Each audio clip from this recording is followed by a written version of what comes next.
Hey, what's up guys?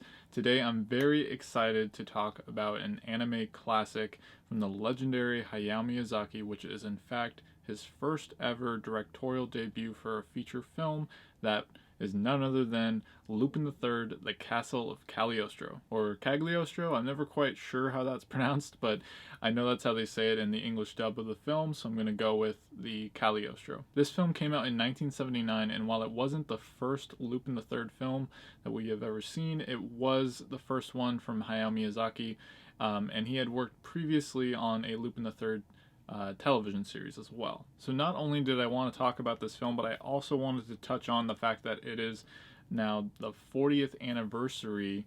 Well, it's past that, but they just released a 4K Ultra HD version of this film in the United States, courtesy of Discotek Media, and I definitely want to go over that with you guys in this review. Now, for those of you unfamiliar with Lupin III, it was originally a manga created by Monkey Punch and went on to receive a few television series as well as tons of feature films. And it's an adaptation of a character named Arsène Lupin III, which is based on the classic novels of the gentleman thief Arsène Lupin. There have been many adaptations of this character over the years. Most recently, we have seen a Netflix series called Lupin, as well as the Lupin III the first CG animated film for this character. But I have to talk about what is widely considered perhaps the best adaptation of Lupin III, which is this film here, The Castle of Cagliostro. Now, what makes this film so entertaining is the fact that if you're a fan of Studio Ghibli, even though this film isn't a Studio Ghibli film, it pretty much feels exactly like one, especially given the fact that Hayao Miyazaki directed it. In fact, it probably heavily influenced much of his work, since it was not only his first feature film, but afterwards he went on to make, his next 10 in his filmography all under Studio Ghibli, unless you count Nausicaa, which was made before Ghibli was officially founded. But it has everything you could ask for in a Ghibli film or Miyazaki film. You've got great music, characters, and a fun story with lots of great action, all that stuff. Of course, not every Miyazaki film is all about the action or anything like that. This one definitely has a big adventurous side to it.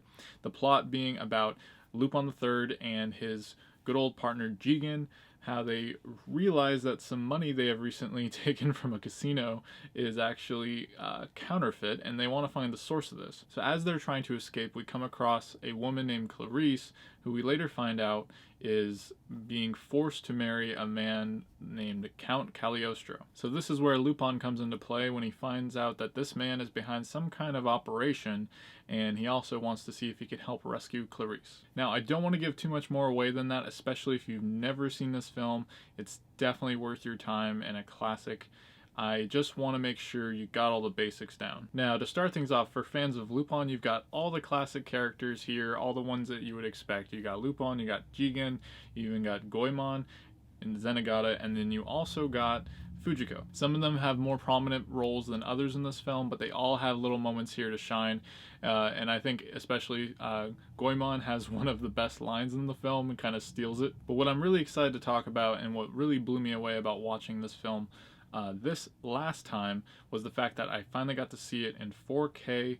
And this is not only Miyazaki's first 4K film, but with the fact that it has the HDR enhancements, this film looks amazing. Now, I will say it does have some digital noise reduction, so there is that smoothing process where the picture itself, there isn't so much grain, so that might bother some people, but what really strikes me is the actual HDR and the colors we see in this film. It is gorgeous to look at from scene to scene. There are some parts that have these great purples and all these other elements, especially during the dark settings of this film. There's a few moments here that really make your eyeballs just pop because the color is just fantastic. For those of you who are considering getting a 4K player, this is definitely a film that I would say would look great on it simply for the HDR alone. What's great about this release too is that there are 2 English dubs featured and the original Japanese with subtitles. There's also a way to just view the English dub with signs and songs that are played, so you can see subtitles on screen just for the stuff you wouldn't normally be able to read. I think this is definitely the best way to watch this film, and I think I enjoy it even more than I remember now. But aside from that, like I mentioned earlier, some of the music in this film is great. You just have some of that classic Lupin theme mixed in there with some other stuff that I think just blended really well and kind of reminded me of a little bit of what you might hear in a Ghibli film. And what I think makes this film so special is how it really influenced the industry going forward, especially in American audiences. I think so many critics and actual filmmakers and animators were so impressed by this film.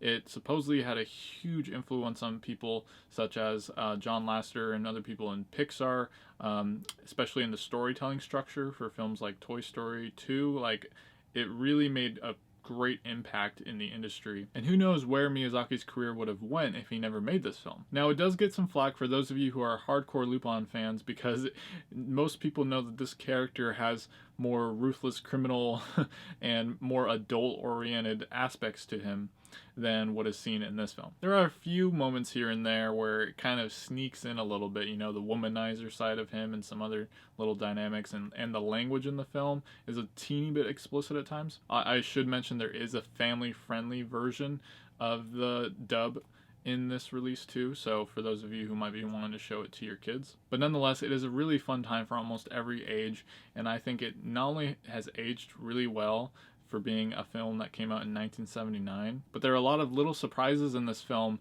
that you almost take for granted, wondering like, man, you can't believe that they could create something like this back in the day. Now, when you compare it to the rest of Hayao Miyazaki's films, I definitely have my favorites over this, but this film is by no means poor quality in any way whatsoever. Now, if you're not sure you want to go out and spend all this money to buy it on 4K, I totally understand. It's also available on Blu-ray and DVD, but if you have a Netflix subscription in the United States, I know it is, as of making this video, available on Netflix to stream. And it is available on some VOD rental services for $2 or $3.99. So if you've never seen this film, I'd say start there, and if you love it like I do, go out and experience this on 4K. It is a treat worth savoring, and that's why this film is a diligent pick. So guys, have you seen any of the Lupin the Third films or series out there? What about the new Lupin TV series from Netflix? Are you now interested in checking any of this out? I definitely would recommend this film as a starting point.